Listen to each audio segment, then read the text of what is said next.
Clean, పెద్ద chief ఆవిడకో power అయితే ఇచ్చాడు. ఈ పవర్ని ఎలా యూజ్ చేయాలి అని అంటే ప్రస్తుతానికి ఉన్న నామినేషన్లో ఎవరైతే ఉన్నారో ఒకరిని సేవ్ చేసి నామినేషన్ లేని వాళ్ళని స్ప్లిట్ చేయాలన్నమాట. అంటే ఇందులోని తీసి అందులోని వేసి అందులోని తీసి ఇందులో వేయాలి అన్నట్టు.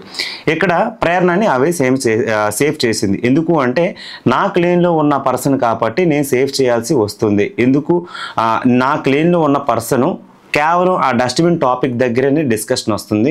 ఆ డస్ట్బిన్ టాపిక్ దగ్గర డిస్కస్ రావడం నాకు నచ్చట్లేదు. ఎందుకంటే అది తన వల్ల కాదు. మేము విక్టరీని ఎంజాయ్ చేస్తున్నాం. ఆ విక్టరీని ఎంజాయ్ చేసేటప్పుడు హౌస్ మెంబర్స్ ఎలా రియాక్ట్ అవుతారు అనేది నేను చూడాలనుకున్నాను. అందువల్ల మేమందరం ఆ ప్లాన్ వేసుకున్నాం అని డైరెక్ట్గా చెప్పింది. అక్కడ మీకే అర్థమైపోతుంది యస్మి ఎంత సైకో మైండ్ సెట్. అంటే ఇక్కడ ఇంకో పాయింట్ కూడా జరిగింది. ఎప్పుడైతే ప్రేరణ ఆ టాపిక్ అది అన్ఫెయిర్ నామినేషన్ అని చెప్పేసి ప్రేరణని ఆ టాపిక్ మీద నామినేట్ చేయడం నాకు నచ్చలేదు. అందుకే ప్రేరణని నేను సేవ్ చేస్తున్నాను.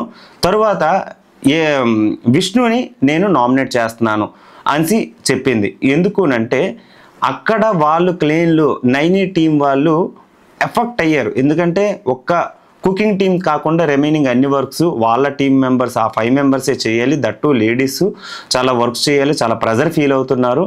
దానివలన వాళ్ళు చాలా ఎఫెక్ట్ అయ్యారు అనే ఉద్దేశంతో అయితే నైని అండ్ విష్ణు సీత చాలా ఎఫెక్ట్ అయ్యారు.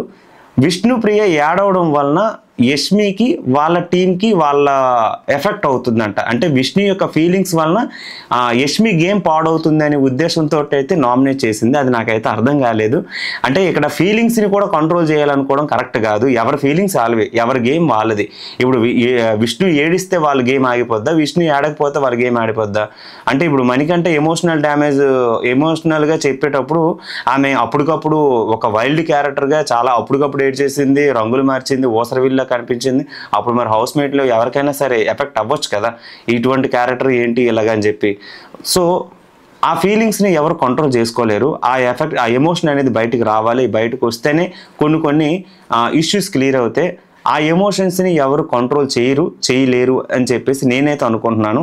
ఈమె జడ్జిమెంట్ ఇస్తుంది. అంటే నీ ఎమోషన్స్ వల్ల నా గేమ్ అనేది పాడవుతుంది, నా గేమ్ పాడైపోద్దేమో నాకు భయం వేస్తుంది, అందుకే నీకు ఇది గుర్తుంచుకుంటావు అనే ఉద్దేశంతో అయితే నేను నామినేషన్ చేస్తున్నాను అని చెప్పేసి అన్నారు.